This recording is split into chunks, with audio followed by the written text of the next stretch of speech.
And he entered again into the synagogue.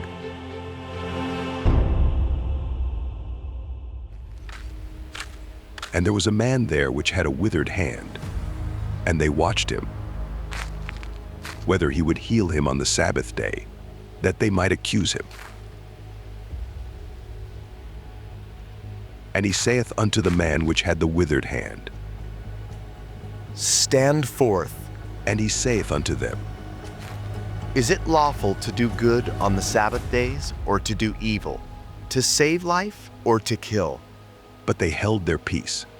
And when he had looked round about on them with anger, being grieved for the hardness of their hearts, he saith unto the man, Stretch forth thine hand.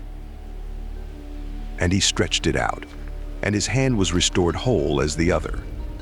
And the Pharisees went forth, and straightway took counsel with the Herodians against him, how they might destroy him. But Jesus withdrew himself with his disciples to the sea. And a great multitude from Galilee followed him, and from Judea, and from Jerusalem, and from Idumea, and from beyond Jordan. And they about Tyre and Sidon, a great multitude, when they had heard what great things he did, came unto him. And he spake to his disciples, that a small ship should wait on him, because of the multitude, lest they should throng him. For he had healed many, insomuch that they pressed upon him for to touch him, as many as had plagues, and unclean spirits, when they saw him, fell down before him, and cried, saying, Thou art the Son of God. And he straitly charged them that they should not make him known. And he goeth up into a mountain, and calleth unto him whom he would. And they came unto him. And he ordained 12, that they should be with him, and that he might send them forth to preach, and to have power to heal sicknesses, and to cast out devils. And Simon he surnamed Peter, and James the son of Zebedee, and John the brother of James. And he surnamed them Boanerges, which is, the sons of thunder, and Andrew, and Philip, and Bartholomew, and Matthew, and Thomas, and James the son of Alphaeus, and Thaddeus, and Simon the Canaanite, and Judas Iscariot, which also betrayed him, and they went into an house. And the multitude cometh together again, so that they could not so much as eat bread. And when his friends heard of it, they went out to lay hold on him. For they said, He is beside himself.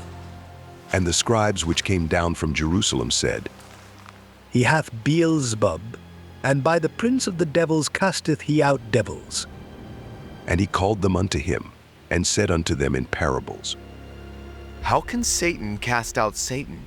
And if a kingdom be divided against itself, that kingdom cannot stand. And if a house be divided against itself, that house cannot stand. And if Satan rise up against himself and be divided, he cannot stand, but hath an end. No man can enter into a strong man's house and spoil his goods, except he will first bind the strong man, and then he will spoil his house. Verily, I say unto you, all sins shall be forgiven unto the sons of men, and blasphemies wherewith soever they shall blaspheme. But he that shall blaspheme against the Holy Ghost hath never forgiveness, but is in danger of eternal damnation. because they said, He hath an unclean spirit. There came then his brethren and his mother, and standing without, sent unto him, calling him. And the multitude sat about him, and they said unto him, Behold, thy mother and thy brethren without seek for thee. And he answered them, saying, Who is my mother or my brethren? Behold, my mother and my brethren. For whosoever shall do the will of God, the same is my brother and my sister and mother.